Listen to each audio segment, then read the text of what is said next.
Welcome back to the Crypto Deep Dive and part 2 of our exploration of the XRP Escrow. Nick, could you please briefly summarize what we chatted about in part 1? Sure, Laurie. In part one, we explored the fundamentals of XRP's escrow system, why Ripple introduced it, how it works through smart contracts on the XRP ledger, and its intended role in building trust and controlling XRP's supply. We also touched on the ongoing debate about whether the escrow promotes price stability or gives Ripple too much influence. Now, let's pick up where we left off. How is this all played into the SEC lawsuit? Ah, yes, the infamous SEC versus Ripple case. The SEC alleges that Ripple sold unregistered securities in the form of XRP.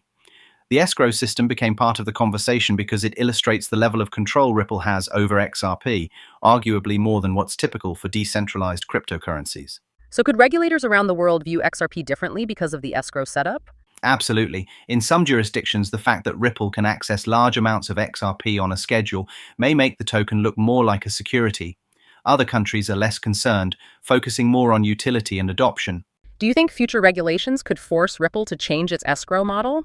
That's definitely on the table. If global regulators decide that the current system gives Ripple too much centralized control, they might push for a more decentralized or independent escrow mechanism. Speaking of use cases, how do banks and institutions view XRP escrow?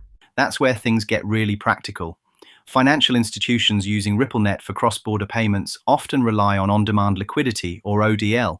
The escrowed XRP ensures there's a steady supply available to support those transactions. So it's not just about price, it's about function. Exactly. The escrow helps maintain XRP availability without destabilizing the market, which is crucial for enterprise adoption.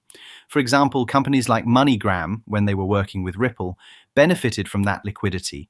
Are there any real-world examples of companies actively leveraging the escrowed XRP?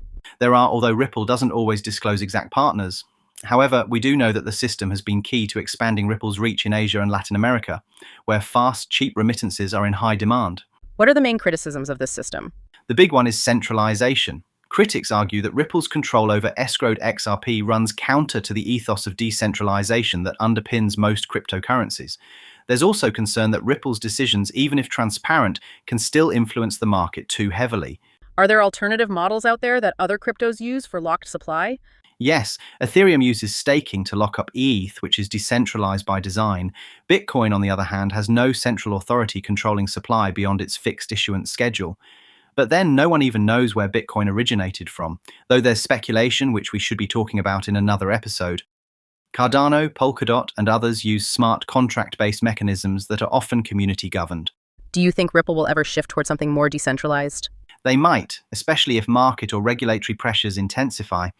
There's been some talk in the community about exploring multi-signature escrows or community-controlled mechanisms. Looking ahead, what's the future of XRP escrow?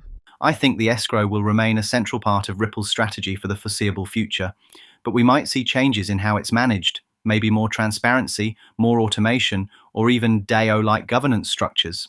And what about XRP adoption in general? That will hinge on legal clarity and market confidence, with Ripple winning, or others would call it settling the SEC case favorably, and hopefully regulation coming it at some point in the not-so-distant future, we could see a significant boost in institutional adoption.